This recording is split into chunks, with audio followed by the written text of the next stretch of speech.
Hello students, मैं हूं doctor Shankar चारण। ये लास्ट लेक्चर है चैप्टर होम्योस्टेसिस का, that is the thermo regulation in man. मैं आपको ये समझा देता हूं और फिर बुक में से रीड करवा दूंगा कॉन्सेप्ट्स को और ज़्यादा क्लियर करने के लिए।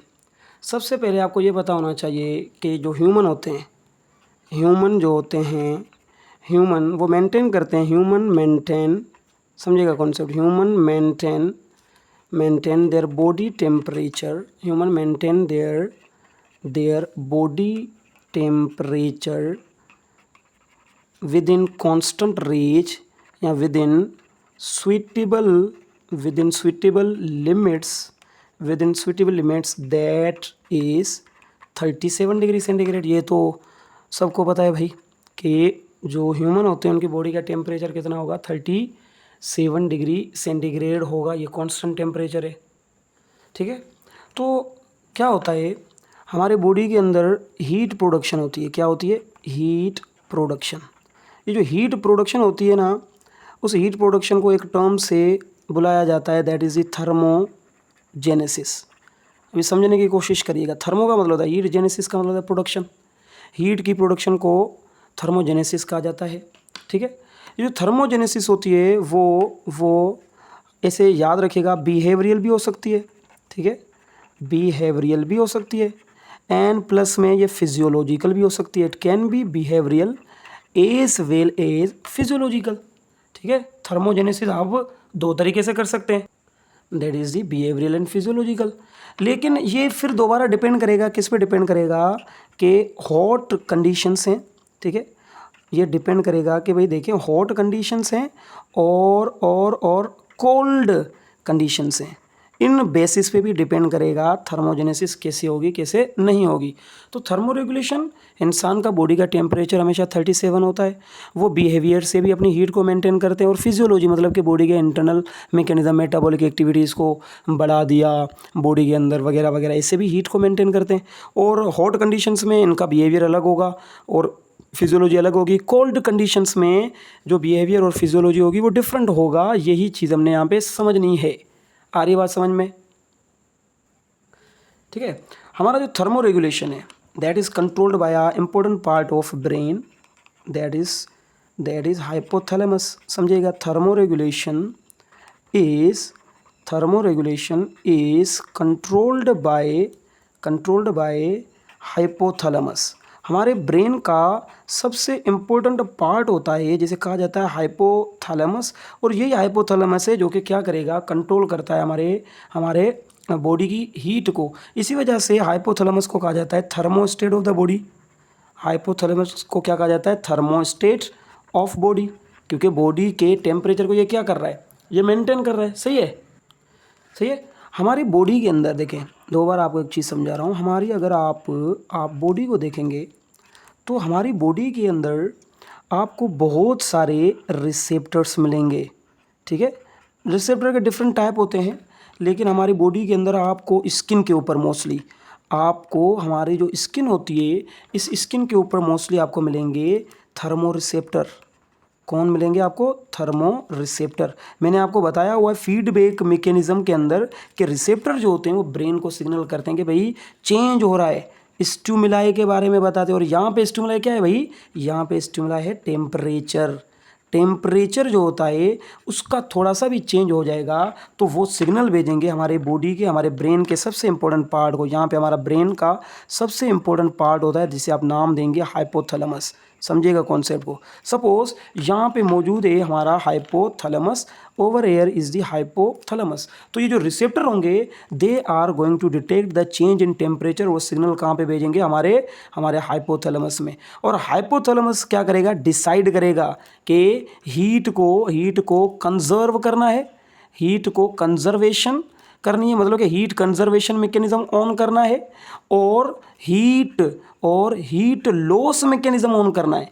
हीट लॉस मैकेनिज्म, हीट जो है ना वो ऑन करना है, ये डिपेंड करेगा कि हमारा हाइपोथैलेमस कैसे काम करता है। कॉमन सेंस की बात है, हम गर्मियों के अंदर हीट को लॉस करना चाहेंगे तो जब हॉट कंडीशंस होंगी, समर सीजन होगा तो हीट लॉस मैकेनिज्म एक्टिवेट हो जाएगा, और जब कोल्ड कंडीशन होंगी, जब विंटर का सीजन होगा तो हीट कंजर्वेशन मैकेनिज्म ऑन हो जाएगा। लेकिन इनको डिटेक्ट कौन करेगा? रिसेप्टर। और सिग्नल किसको भेजेंगे? हमारे बॉडी का सबसे important part, that is the thermostat of the body, hypothalamus को। सही हो गया भाई। आगे हम समझते हैं कि क्या क्या कंडीशंस होंगी हाइपोथर्मिया में और हाइपरथर्मिया में। फिर बुक में से रीड करवाऊंगा, एज यू नो कॉन्सेप्ट आपके बिल्कुल क्लियर हो जाएंगे। उससे पहले मैं आपको कुछ और समझाना चाहता हूँ, दैट इज़ दी दो एनवायरनमेंट हमने पढ़ने। एक पढ़ना है कोल्ड कंडीशंस, कि कोल्ड कंडीशंस में बॉडी कैसे रिएक्ट करेगी ह्यूमन की, ठीक है। और एक होता है hot conditions, cold conditions and hot conditions. अच्छा, कोल्ड कंडीशंस में मतलब कि अगर कोई इंसान है तो वो कोल्ड कंडीशंस में उसको प्रॉब्लम क्या होगी, पहले प्रॉब्लम समझते हैं, फिर जो फैक्टर यहाँ पे काम करते हैं वो फैक्टर समझाता हूँ, और फिर बारी बारी अच्छे से समझते हैं दोनों कंडीशंस को। देखें, ये है कोल्ड कंडीशंस। और आपको एक चीज़ याद होनी चाहिए, कोल्ड कंडीशंस में जो एक्सटर्नल टेम्परेचर है, कोल्ड कंडीशन में जो एक्सटर्नल टेम्परेचर होगा दैट इज सपोज 10 डिग्री है। कितना है? 10। आपकी बॉडी का कितना है भाई? हमेशा 37 है। और हीट तो हमेशा मूव करती है हायर कंसंट्रेशन टू लोअर, ये याद रखिएगा। हीट एक एनर्जी का फॉर्म है जो कि मूव करेगा फ्रॉम हायर टू लोअर। ये हीट का एक हैबिट है, वो मूव करेगा हायर टू लोअर। आप मुझे बताएं, हीट अंदर जानी चाहिए या बाहर जानी चाहिए? आप कहेंगे सर ये तो हीट लॉस हो जाएगी, मतलब कि बाहर जाएगी, क्योंकि बाहर हीट कम है, टेम्परेचर कम है, तो हीट लॉस हो जाएगी। तो इसका टेम्परेचर 37 से 35 हो जाएगा, फिर 35 से 34 हो जाएगा। ये तो आहिस्ता आहिस्ता मरता जाएगा, मतलब कि इसकी बॉडी में कौन सी कंडीशन आ जाएगी? हाइपोथर्मिया, ठीक है। तो हाइपोथर्मिया में बॉडी कैसे रिएक्ट करेगी ये भी मैं आपको बताता हूँ। और ऐसे ही अगर आप कंडीशन को थोड़ा सा देख लें हॉट कंडीशंस में, इसी इंसान को आप हॉट कंडीशंस में देख लें, तो हॉट कंडीशंस में ये जो बंदा होगा ये कैसे रिएक्ट करेगा? यहाँ पे जो एक्सटर्नल टेम्परेचर होगा हॉट कंडीशन में, जो एक्सटर्नल टेम्परेचर होगा दैट इज़ 42 डिग्री सपोज, ठीक है। कितना है भाई? 42 डिग्रीज। और बॉडी का कितना है? बॉडी का तो हमेशा 37 होता है। अभी हीट कहाँ पे मूव करेगी? हायर टू लोअर, मतलब कि अंदर की तरफ हीट मूव करेगी। और जैसे ही अंदर हीट मूव करेगी तो टेम्परेचर जो होगा 37 से हो जाएगा 40, और 40 पे एंजाइम हो जाएंगे डीनेचर प्रोटीन, फिर हो जाएगा 42, मर जाएगा ना बंदा। तो फिर यहाँ पे कंडीशन क्या हो जाती है? हाइपरथर्मिया। तो बॉडी कैसे रिएक्ट करती है ये भी हमने देखना है, सही है। तो हाइपोथर्मिया के अंदर कौन सा मैकेनिज्म एक्टिवेट करेगा? हमारा हाइपोथैलेमस। हाइपोथर्मिया में ये एक्टिवेट करेगा हीट कंजर्विंग मैकेनिज्म। कौन सा मैकेनिज्म एक्टिवेट हो जाएगा? हीट कंजर्विंग मैकेनिज्म एक्टिवेट कौन करेगा? हाइपोथैलेमस, ठीक है। और यहाँ पे क्या होगा? यहाँ पे टेम्परेचर ज़्यादा आ गया तो हीट लॉस मैकेनिज्म जो होगा that has been activated by hypothalamus. Concept clear है? अभी बारी बारी समझते हैं कि कौन कौन से फैक्टर यहाँ पे काम करते हैं हीट सेविंग को और हीट लॉस के लिए।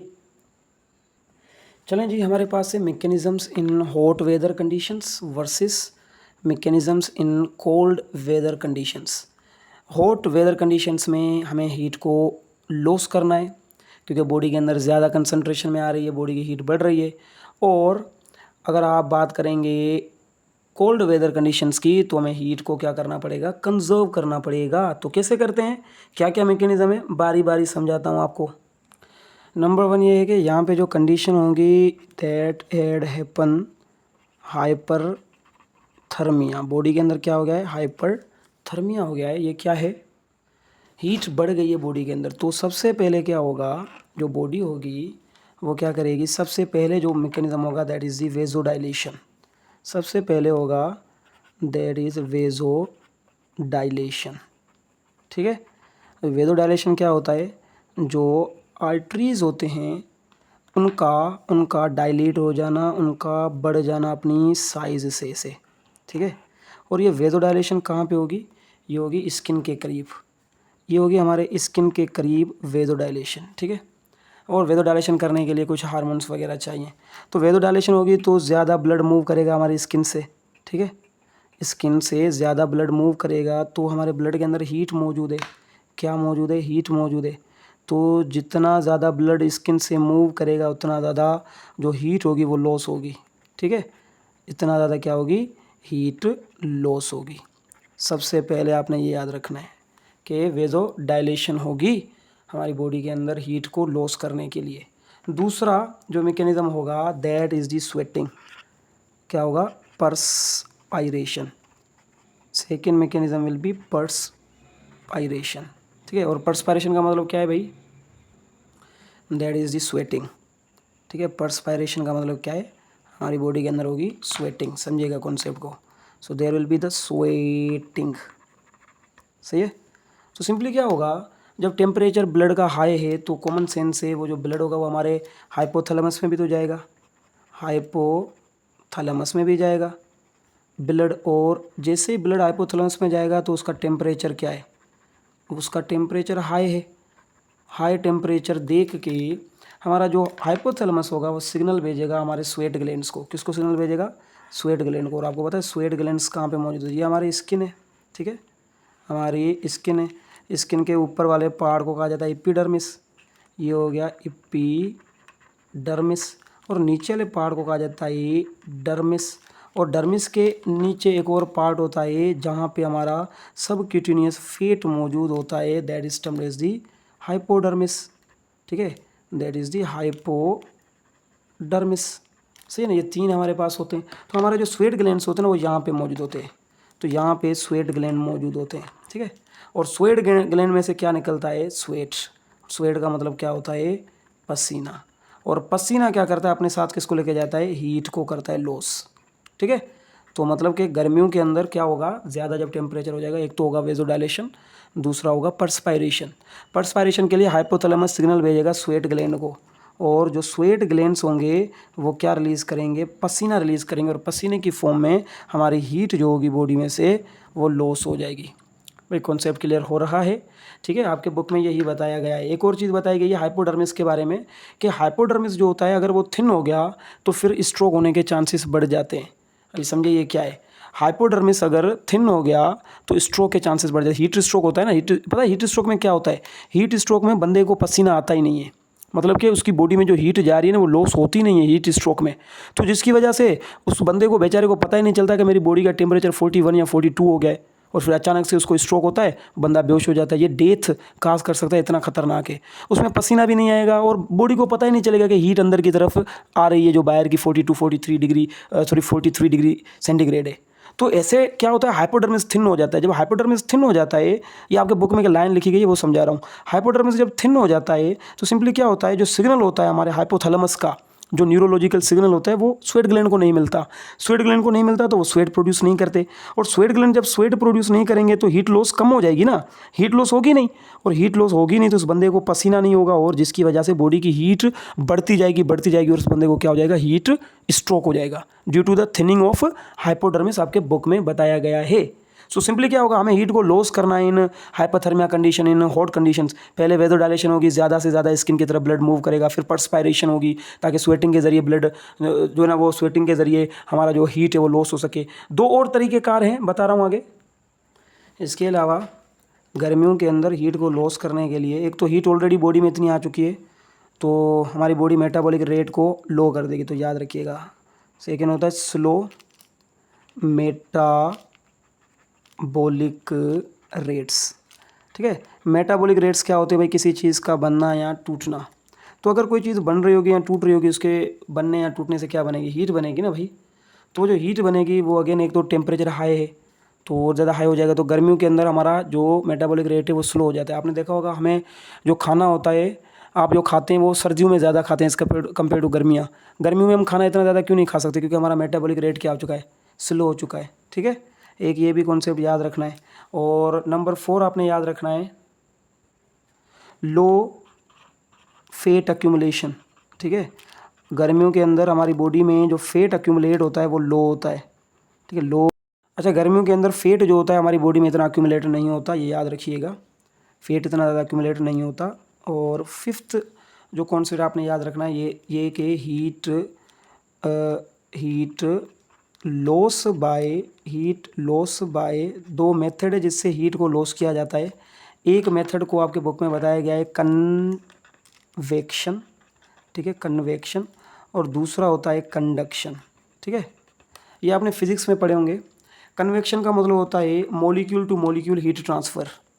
जो हीट ट्रांसफ़र है, अगर हीट ट्रांसफ़र हो रही है मॉलिक्यूल टू मॉलिक्यूल तो इसे कहा जाता है कन्वेक्शन। और कंडक्शन क्या होता है, हीट ट्रांसफ़र हो रही है, heat transfer due to contact की मदद से जो हीट ट्रांसफ़र होती है उसे कहा जाता है कंडक्शन। ये समझने की कोशिश करें।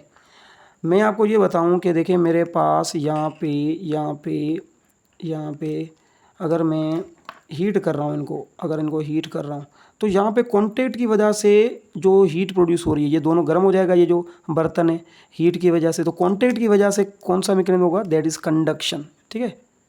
और यहाँ पे एक मॉलिक्यूल गर्म होगा, फिर वो अपनी हीट देगा, दूसरे मॉलिक्यूल को वो देगा, तीसरे मॉलिक्यूल को वो देगा, चौथे मॉलिक्यूल को। तो मॉलिक्यूल की मदद से अगर हीट ट्रांसफ़र हो रही है तो क्या कहेंगे, कन्वेक्शन। आपने फिजिक्स में पढ़ा होगा, थोड़ा सा मैंने रिपीट करवा दिया। तो हमारी बॉडी में आप कंडक्शन और कन्वेक्शन से भी हीट को लॉस कर सकते हैं। कैसे? कन्वेक्शन से क्या होगा, जब हमें पसीना आ रहा होता है तो वो पसीना जो होता है वो कन्वेक्शन की वजह से हीट को लॉस करता है। मॉलिक्यूल टू मॉलिक्यूल एक दूसरे को हीट देते जाते हैं और फिर वो बाहर एवापोरेट होते जाते हैं पसीने की फॉर्म में। कंडक्शन, जब आप प्रिकली पाउडर लगाते हैं ना, गर्मियों का आया ठंडा मौसम, ठंडे ठंडे गर्मी, कूल का, ऐसे कोई एक एडवर्टाइजमेंट आती थी शाहरुख खान की। उस एडवर्टाइजमेंट में वो पाउडर बताता था मैं कि भाई ये पाउडर है, लगाओ गर्मियों का पाउडर। तो वो जो गर्मियों का पाउडर होता है ना, पता है क्या करता है, वो गर्मियों के जो मॉलिक्यूल होते हैं ना, पाउडर के जो मॉलिक्यूल होते हैं ना, पार्टिकल, वो हीट को एब्जॉर्ब करते हैं बॉडी में से। तो इसी वजह से जैसे हम लगाते हैं ना तो हमारी हीट जो होती है ना बॉडी की कम हो जाती है, हमें ठंडा ठंडा लगता है, ठंडा ठंडा कूल कूल, दुनिया का सबसे छोटा एसी, ऐसे एडवर्टाइजमेंट आता था, ठीक है। तो कंडक्शन जो होता है वो प्रिकली पाउडर जो हम यूज़ करते हैं गर्मियों के अंदर, वो कंडक्शन के थ्रू हीट को लॉस करता है। और कन्वेक्शन, जो हमें पसीना हो रहा है, एक मॉलिक्यूल दूसरे मॉलिक्यूल की मदद से हीट को लॉस कर, आपके बुक में बताया गया। और छठा आपने एक और चीज़ याद रखनी है, that is the lowering down of hairs. हमारे जो बाल होते हैं ना वो लोअर डाउन हो जाते हैं गर्मियों में, वो कभी भी खड़े नहीं होते बाल हमारे, जिससे हमारी हीट जो होती है वो ज़्यादा से ज़्यादा लॉस हो जाती है। आपके बुक में ये बताया गया है, मैं रीड करके आपको बताता हूँ कि हॉट कंडीशंस में, हाइपरथर्मिया में क्या होता है क्या नहीं होता। सही हो गया? चलें जी, फिर आता है मैकेनिज्म इन कोल्ड टेम्परेचर। और आपको पता है कोल्ड टेम्परेचर के अंदर हमारी बॉडी की हालत क्या हुई है, हम हाइपोथर्मिया में, मतलब कि बॉडी के अंदर टेम्परेचर कम हो गया है क्योंकि लॉस हो रहा है बाहर की तरफ। सो इस कंडीशन में क्या होगा, तो इसके उलट ही होगा। एज यू नो, यहाँ पे क्या हो रहा था, वेजो डायलेशन हो रही थी ना, तो यहाँ पे होगा वेजो कंस्ट्रिक्शन, ठीक है। नंबर वन होगी वेजो कंस्ट्रिक्शन, ठीक है, देयर विल बी वेजो कंस्ट्रिक्शन। और आपको पता है वेजो कंस्ट्रिक्शन क्या होता है, जो आर्टरीज या आर्ट्रियोल्स वगैरह होते हैं उनका सिकुड़ जाना। देखें, ये बिल्कुल अपना डायमीटर कम कर देंगे, सिकुड़ जाना मतलब कि डायमीटर कम कर देंगे। हमें यहाँ पे क्या करना है, हीट को बचाना है बॉडी की। तो हमारी जो स्किन है उसकी तरफ जो हीट होगी उसका फ्लो बिल्कुल कम हो जाएगा। देखें, लेस हीट जाएगी तो लेस जो होगा वो लॉस होगा। तो यहाँ पे लेस ब्लड सर्कुलेट, जो ब्लड सर्कुलेट होगा वो बहुत ज़्यादा कम होगा, तो less chances of heat loss के चांसेस कम हो जाएंगे, दैट इज़ वेजो कंस्ट्रिक्शन। तो याद रखिएगा, गर्मी में होता है वेजो डायलेशन, सर्दियों में होता है वेजो कंस्ट्रिक्शन, हमारी बॉडी की हीट को मेंटेन करने के लिए। सही हो गया भाई? इसके अच्छा, आपने हमेशा देखा होगा सर्दियों में हमें जो सर्दी लगती है ना वो सिर्फ पाँव और हाथों में ज़्यादा लगती है। ये हमारे पेरिफेरल रीजन्स कहलाते हैं। पेरिफेरल रीजन मीन्स एक सेंट्रल रीजन होता है। तो हमें हाथ और पाँव में सर्दी ज़्यादा क्यों लगती है, सिर्फ इसी रीज़न की वजह से, क्योंकि सर्दियों में वहाँ पे ब्लड की सप्लाई बिल्कुल कम हो गई है। हमारी बॉडी ने ब्लड को बिल्कुल कम भेजना शुरू कर दिया, क्योंकि बॉडी चाह रही है कि वहाँ पे कम ब्लड जाएगा तो कम लॉस होगा। हीट जो होता है, हमें हीट को बचाना है, तो हीट को बचाने के लिए वहाँ पे कम ब्लड जाएगा, जिसे आप वेजो कंस्ट्रिक्शन की मदद से आप कंट्रोल कर सकते हैं। तो वेजो कंस्ट्रिक्शन जो होता है वो हमारी हीट को मेंटेन करता है, सर्दियों के अंदर हीट लॉस होने से बचाता है। कॉन्सेप्ट क्लियर है भाई? सेकंड है, आप मुझे खुद सोच के बताएं, क्या पसीना आपको आता है सर्दियों के अंदर? तो मैं सेकंड यहाँ पे लिख रहा हूँ, नो पर्सपायरेशन, ठीक है, नो पर्सपायरेशन, पर्सपायरेशन, पर्सपायरेशन नहीं होगी। और पर्सपायरेशन का मतलब होता है स्वेटिंग, मतलब कि स्वेट ग्लैंड हो जाएंगे इनएक्टिव, हमें स्वेटिंग नहीं होगी सर्दियों के अंदर, ठीक है। और तीसरा आपने याद रखना है हाई मेटाबॉलिक रेट। सर्दियों में मेटाबॉलिक रेट क्या हो जाएगा, हाई मेटाबॉलिक रेट, हमारा मेटाबॉलिक रेट बढ़ जाएगा। क्यों? क्योंकि हम चाहते हैं कि ज़्यादा से ज़्यादा हीट कंजर्व कर सके, हीट बना सके। तो मेटाबॉलिक रेट हाई होगा तो हीट भी मोर प्रोड्यूस होगी, हीट भी मोर प्रोड्यूस होगी। कॉन्सेप्ट समझिएगा इस चीज़ को, ठीक है। हाई मेटाबॉलिक रेट होगा। अच्छा, गर्मियों में क्या हो रहा था, मेटाबॉलिक रेट स्लो हो रहा था। और चौथी चीज़ आपने यहाँ पे याद रखनी है, that is the more fat accumulation हो जाएगी, मोर फेट की हो जाएगी हमारी बॉडी में अक्यूमुलेशन, फेट भी ज़्यादा अक्यूमुलेट हो जाएगा।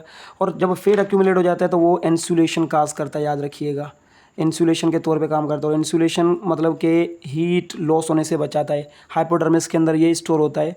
सो कंजर्व हीट ऑफ बॉडी, ये हीट ऑफ बॉडी को कंजर्व करने में हेल्प करता है, याद रखिएगा जहन के अंदर। इसके अलावा सबसे इम्पोर्टेंट चीज़ सर्दियों में हमें होती है कपकपाहट, जिन्हें कहा जाता है शिवरिंग।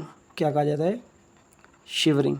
शिवरिंग जो होता है वो क्या होता है, इनवॉलेंट्री एक्शन ऑफ मसल्स। ये इनवॉलेंट्री एक्शन है, इनवॉलेंट्री एक्शन ऑफ मसल्स, मतलब कि हमारे मसल्स इनवॉलेंट्री कॉन्ट्रैक्ट और रिलैक्स करते रहते हैं। आपको पता है मसल्स जब कॉन्ट्रैक्ट और रिलैक्स करेंगे तो एटीपी हाइड्रोलाइज होगा, और एटीपी हाइड्रोलाइज होगा तो एनर्जी बनेगा ना। तो कौन सी एनर्जी बनेगा, हीट प्रोड्यूस होगा। जितने ज़्यादा आपके मसल्स कॉन्ट्रैक्ट और रिलैक्स करेंगे उतनी ज़्यादा हीट की प्रोडक्शन होगी।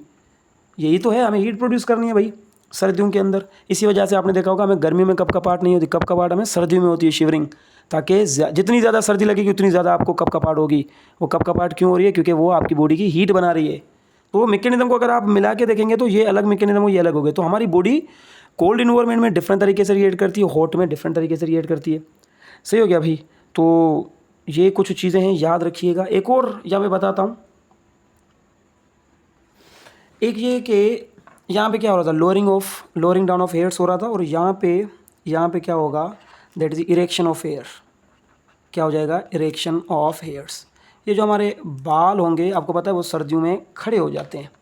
क्यों खड़े हो जाते हैं मैं आपको बताता हूँ। देखिए हमारे जो बाल होते हैं वो बाल ऐसे होते हैं, यहाँ पे मसल्स पाए जाते हैं। मसल्स को कहा जाता है इरेक्टर प्लाई मसल्स। कौन से मसल्स हैं, इरेक्टर प्लाई मसल्स। अभी क्या ये इरेक्टर प्लाई मसल ये रिलैक्स है। जैसे ही हमें हीट को मेंटेन करना होगा तो ये कॉन्ट्रैक्ट हो जाएंगे, और जैसे ही कॉन्ट्रैक्ट हो जाएंगे तो हमारे बाल ऐसे खड़े हो जाएंगे, ठीक है। अभी ये इरेक्टर प्लाई मसल क्या हो गए, कॉन्ट्रैक्ट हो गए तो हमारे बाल क्या हो गए, यहाँ पे ऐसे खड़े हो गए, इरेक्ट हो गए। जैसे ही बाल इरेक्ट हो जाएंगे तो इन बालों के बीच में हवा आ जाएगी, इन बालों के बीच में कौन आ जाएगा, एयर आ जाएगी। और ये एयर क्या करेगी, इंसुलेशन का काम करेगी और हमारी हीट को बाहर लॉस होने से बचाएगी। That is a mechanism you have to understand. जब हॉट इन्वायरमेंट होता है तो हमारे बाल ऐसे रिलैक्स होते हैं, हमारे इरेक्टर प्लाई मसल्स रिलैक्स होते हैं और बाल ऐसे सोए हुए होते हैं हॉट इन्वायरमेंट में। जैसे कोल्ड इन्वायरमेंट आता है तो इरेक्टर प्लाई मसल्स जो है ना वो हमेशा कह सकते हैं कि कॉन्ट्रैक्ट हो जाते हैं। सही है ना, इसे कॉन्ट्रैक्ट हो जाएंगे तो फिर हमारे जो मसल्स है कॉन्ट्रैक्ट होने के बाद हमारे बाल खड़े हो जाएंगे, ताकि इनके बीच में एक हवा का लेयर आ जाए और हवा का लेयर ट्रैप हो जाए, ताकि वो इंसुलेशन का काम कर सके और हीट को लॉस होने से बचाए। ये कॉन्सेप्ट याद रखिएगा। अच्छा, यहाँ पे याद रखना है कि ये जो वेजो कंस्ट्रिक्शन होती है, इस वेजो कंस्ट्रिक्शन की वजह से रेनल डिसफंक्शन हो जाता है, मतलब कि किडनी सही से काम नहीं कर पाती और कोल्ड डायूरेसिस हो जाता है, ठीक है। ये तीनों को आपस में इनको आप कनेक्ट करिएगा, ठीक है। वेजो कंस्ट्रिक्शन हो जाएगी तो रेनल डिसफंक्शन हो जाएगा, मतलब कि जो ब्लड होगा वो ज़्यादा नहीं जा पाएगा किडनी की तरफ कंस्ट्रिक्शन की वजह से, ठीक है। और ब्लड अगर ज़्यादा नहीं जा पाएगा तो फिर एडीएच जो रिलीज़ होता है, याद रखिएगा यहाँ पे रोल कौन प्ले करेगा, एडीएच की कंसंट्रेशन कम हो जाएगी, ठीक है। एक तो वेजो कंस्ट्रिक्शन हो गई, एक तो एडीएच की कंसंट्रेशन कम हो जाएगी, तो फिर रेनल डिसफंक्शन हो जाएगा, कोल्ड डायूरेसिस होगा। कोल्ड डायूरेसिस क्या होता है कि भाई सर्दियों के अंदर आपको पता है यूरिनेशन ज़्यादा होती है, तो कोल्ड डायूरेसिस ज़्यादा हो जाएगा, मतलब ज़्यादा यूरिनेशन होगी, क्योंकि एडीएच क्या करता है, वाटर की रीएब्जॉर्प्शन करवाता है, तो वाटर की रीएब्जॉर्प्शन होगी नहीं। तो ये आपके बुक में बताया गया है about the anti diuretic hormone. मैं रीड करके समझा दूंगा आपको। Thermo regulation in human read करते हैं जो बुक में बताया गया है। Human maintain their body temperature at suitable limit that is 37 degree centigrade. 37 degree पे ये अपना टेम्परेचर मेंटेन करके रखते हैं सुइटेबल लिमिट तक, सही है। We are adapted some behavioural and physiological strategies to adjust thermogenesis in cold and hot environment.